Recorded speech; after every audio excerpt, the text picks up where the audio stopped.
She has changed the history books by being the first woman, the first Black American, and the first South Asian American to be elected vice president. Nearly 2.5 years since taking office, Vice President Kamala Harris is one of the world's top leaders. I had the chance to center Indigenous issues with her one-on-one. Here is this ICT exclusive interview.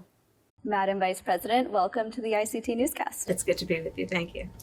We're visiting today on the homelands of the Akamil Altam and Peeposh and Gila River. And this is the first time that a sitting vice president or a president has ever visited this tribal nation. Why is it a personal priority for you to be here today? Well, at the invitation of the governor, I am here, but this is part of a longstanding commitment I've had in my career, which is to work with Indian country to do what is necessary to strengthen the partnership and address the needs, right? And so being here is an extension of that longstanding work. And in particular, because the governor and what is happening here on this land in particular is some really extraordinary example of how the partnership can look to address global challenges like the climate crisis. So in fact, I don't think you're going to be able to go, but I think there's going to be a group coming to see when we go to see the infrastructure project. Well, President Biden and I have been very proud that we have dedicated $7 billion to Indian country to address water infrastructure. The work that we are doing to, again, deal with disparities also includes acknowledging that for so many people in Indigenous people who don't have access to high-speed internet. And so the president and I feel very strongly about that, and we've dedicated $2 billion to what we need to do for Indian country to support the installation of high-speed internet. So these are some of the examples of the partnership, and I do believe it's just important to be present to acknowledge the importance of the relationship. Under President Biden's tenure, we've seen a very high number of Indigenous people who have been appointed to the highest levels of federal government, namely Interior Secretary Deb Haaland. Do you believe that the Biden-Harris administration is setting the bar for these kinds of appointments? And how do you ensure that that momentum moves forward into the future, regardless of who the next president is? Well, the president and I feel very strongly that we should not be burdened by things the way they've always been. We should be looking to what should be. And so the fact that Secretary Haaland is the first Native secretary in a president's cabinet is because we believe that representation should occur. It should happen. And so that's the work that we are doing, in partnership with Indian country. Not being about handouts, but about partnership. Not about, well, let's consult with tribal leaders after we do something, but let's ask tribal leaders to be part of the leadership of an initiative and an innovative initiative. And we feel very strongly that that is the appropriate way to do our work. And I do believe that we are setting a new model for what the interaction and what the partnership should be.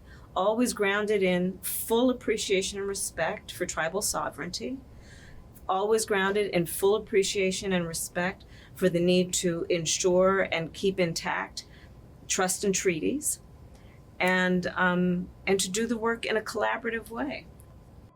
One of the areas of growth is that of judicial appointments. There are not many Native Americans who are federal judges. There's never been a Native American on the U.S. Supreme Court.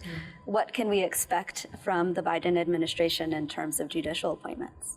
Well, I cannot speak about any names in particular, but I can tell you that the president and I have been closely monitoring what must happen to ensure that the federal bench reflects the faces and the names and the numbers of all people in our country.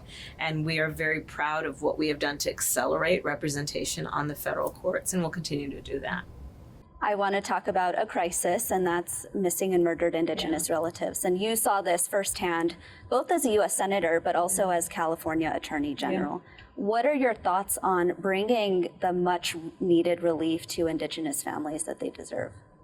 You know, as a former prosecutor, this issue is something that I care deeply about. I have worked on it, to your point, in my past work in California, and I will continue to prioritize it. It is absolutely tragic that we have so many people who have gone missing or have been murdered, and that there has not been a response that is nationwide to understand what is happening and why we must all stand up and say that this is not right, and let's put the resources into it. The president signed an executive order, a presidential executive order on this very issue shortly after we came in office, to do just that, to elevate the issue and to elevate the kind of response and resources. Secretary Holland has created a whole division within the Department of Interior that did not exist before to specifically address this issue. So we are going to continue to work on it. But for the families and for those individuals, it shouldn't be happening. And of course, our prayers are with the families, but we also are putting in the resources to do something about it.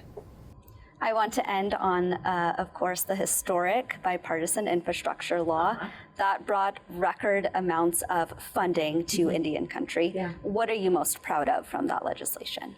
Well, the water infrastructure work that we're doing, the climate work we're doing as a general matter. You know, I have traveled around the world as vice president. I have met with over 100 world leaders, be they presidents, prime ministers, kings, including presidents and the chair people who are here during this visit. And when I look at the global impact of this issue and the need for us to take it seriously, what I'm most excited about is the partnership that the president and I have developed and strengthened with tribal leaders to work on this. As I said earlier, our Indigenous people have been the stewards of this issue for millennia, of the need to protect and honor the natural resources of this beautiful earth. And so I'm excited that through the infrastructure law, we're able to actually put resources into that, like the $7 billion going to the water infrastructure, going specifically to Indian country, to uplift and to praise the long-standing generational leadership on this issue. Well, Vice President Harris, in my community, we say Naitra, which means thank you so much. Thank you. Please join us again. Thank you. I look forward to it. Thank you.